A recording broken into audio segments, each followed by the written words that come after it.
On January 3rd, 2026, at exactly 2:01 a.m. U.S., helicopters touched down in Caracas. 30 minutes later, Nicolas Maduro was in custody, and control over an estimated $17.3 trillion in oil reserves effectively changed hands. That moment didn't lead the news cycle for long. But it mattered more than any carrier group moving through the Taiwan Strait, because real power doesn't announce itself with jets. It moves quietly through balance sheets.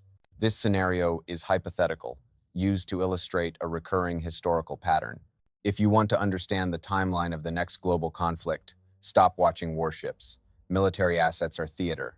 They can be deployed for drills, recalled for optics, repositioned for leverage. They are designed to be seen. Debt is different. Debt is heavy. Debt is slow.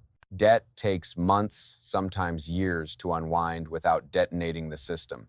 And when the second largest economy on Earth starts dumping the sovereign debt of its primary rival at a speed that defies financial logic, that is not portfolio management.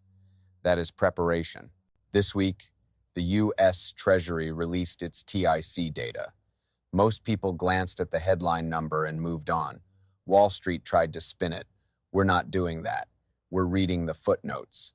As of October 2025, China's official holdings of U.S. Treasuries stand at $688 billion. To most people, that sounds enormous. In context, it's a collapse.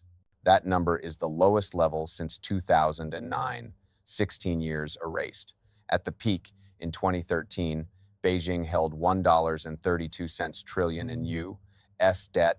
They were effectively financing the American deficit, funding cheap mortgages, subsidizing middle-class consumption, keeping interest rates artificially low while U.S. households lived on credit.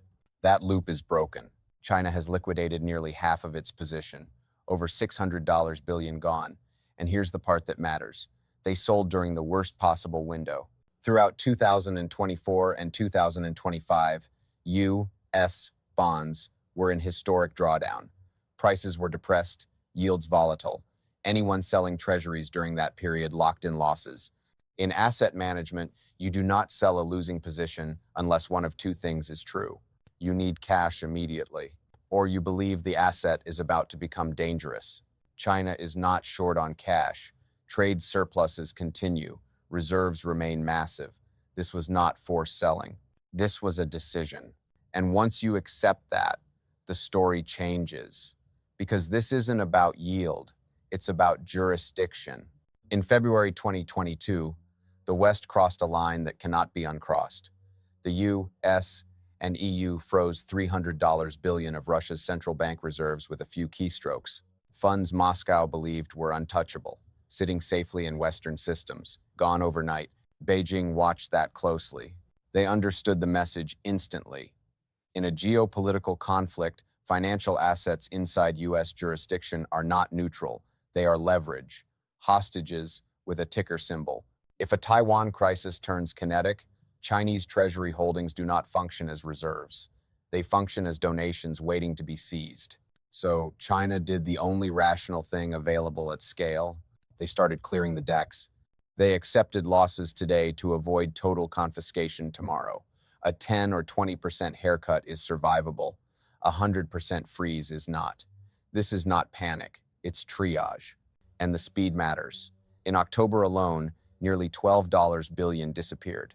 Central banks usually hide selling, slow it down, mask it through intermediaries. This time, the urgency is visible, which raises the question no one wants to ask. If China is selling at a loss, who is buying? Because when hundreds of billions of dollars of sovereign debt hit the open market, prices should collapse, yields should spike, mortgage rates should explode, banks should break. That hasn't happened yet. And that is where the system quietly bends before it breaks. The bond market didn't collapse because someone stepped in, not investors chasing yield, not pension funds seeing value, governments.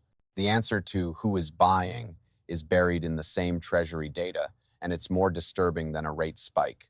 As China exits, two line items surge to historically abnormal levels: the United Kingdom and Belgium. Start with the UK. By late 2025, Britain's holdings of U.S. treasuries crossed $750 billion.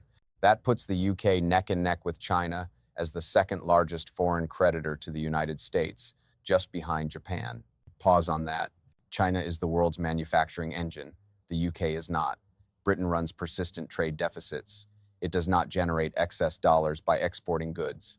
So this is not recycled surplus capital. This is balance sheet strain. The UK is buying US debt without the income stream that once justified it, which means only one thing. They are absorbing risk on behalf of the system. Then there's Belgium. On paper, Belgium now holds between $320 and $370 billion in US treasuries. Belgium is not suddenly flush with cash. Belgium is plumbing. This is Euroclear, one of the largest custodial clearing hubs on Earth. When Belgium shows up in the TIC report, it usually means someone else is hiding behind it. Central banks, sovereign funds, institutions that don't want their fingerprints visible. And here's the pattern that matters. As China sells, UK and Belgium spike, perfectly timed, perfectly offset.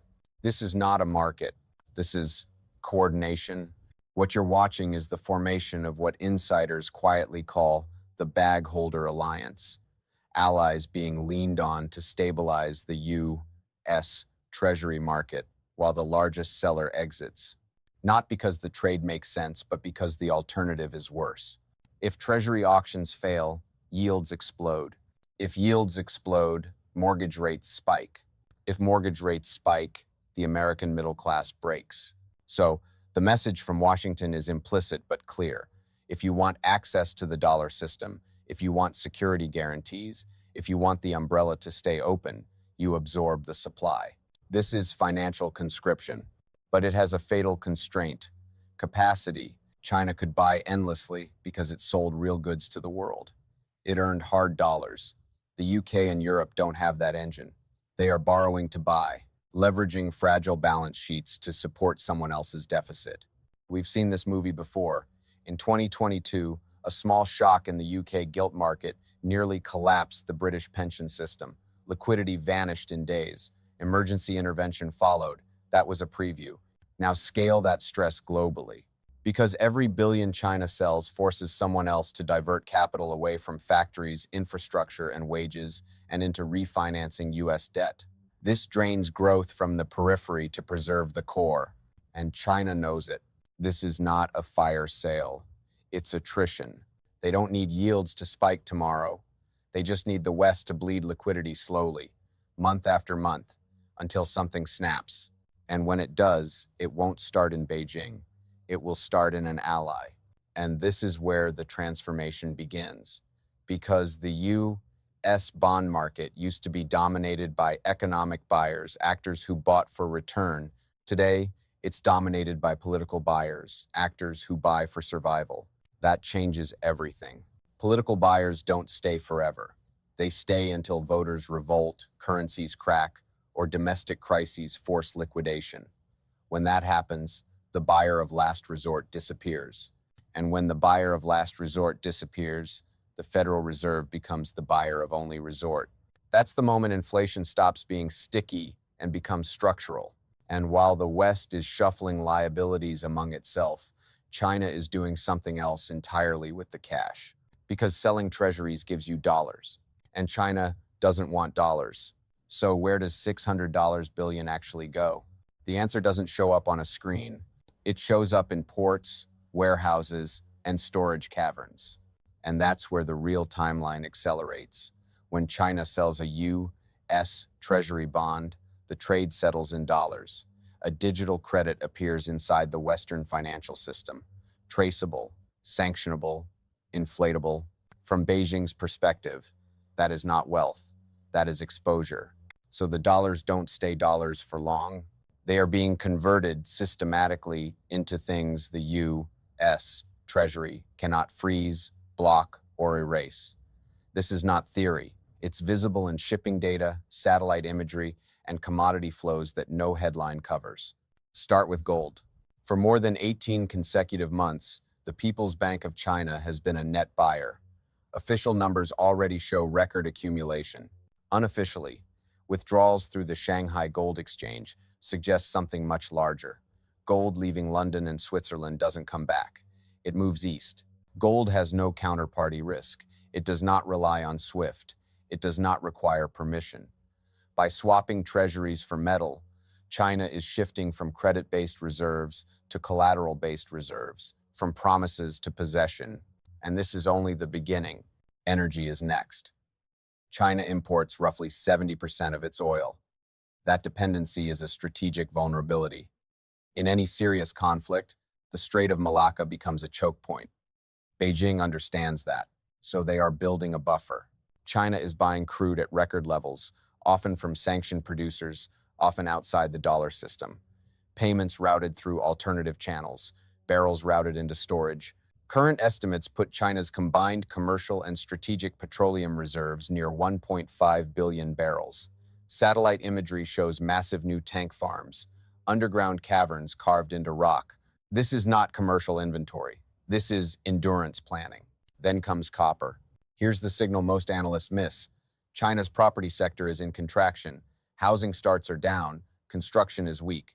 And yet, copper imports remain near all-time highs, tens of millions of tons annually. That makes no sense unless the demand is structural. Copper is not just wiring for apartments. It's grids, motors, ammunition, drones, electric vehicles, military logistics. China is stockpiling the physical inputs of modern industrial warfare. Add lithium, add cobalt, add rare earths. While Western economies financialize, China is materializing its savings, turning balance sheets into stockpiles. And then there is food. China produces roughly 20% of global GDP, but controls less than 7% of the world's arable land. That gap is existential, so they closed it the only way possible, by buying everything. According to USDA data, China now holds 60 to 70% of the world's global reserves of corn and wheat, enough grain to feed their population for over a year without imports. Calories over coupons, survival over yield. This is the pivot. A nation planning peace keeps its wealth in efficient, interest-bearing instruments. It chases return, it optimizes yield. A nation preparing for conflict accepts inefficiency, storage costs, negative carry. Because survival doesn't pay interest, but it pays everything else. Western economists mock the losses. They sold at the bottom, billions written off. That's a misunderstanding of the game.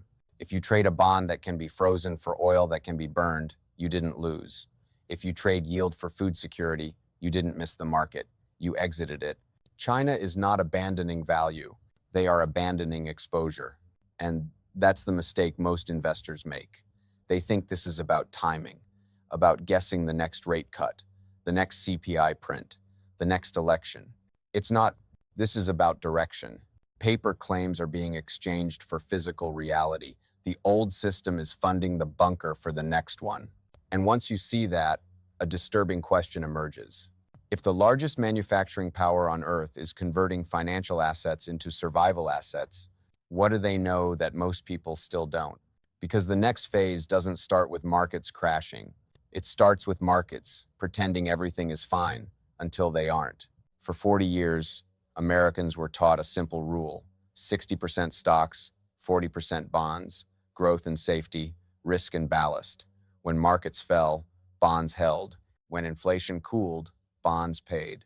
The system worked because one assumption held, that U.S. Treasuries were neutral, risk-free, above politics. That assumption is gone. When the largest manufacturing nation on Earth decides that holding U.S. government debt is more dangerous than selling it at a loss, the signal isn't about interest rates, it's about trust. The Treasury market is no longer a shelter, it's a pressure point.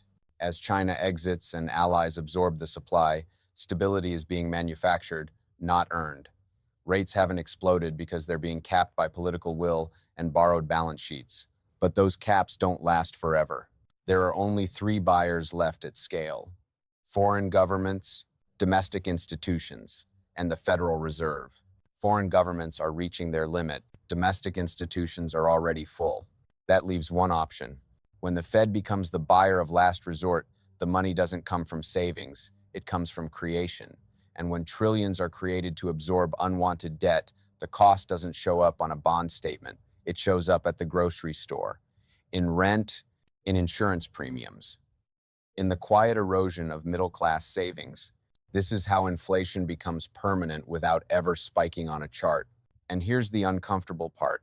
The market won't warn you in advance. It will look stable right up until it isn't, because political buyers don't leave gradually.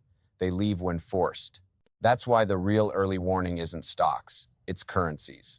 Watch the British pound. Watch the Japanese yen. These are the pressure valves of the system.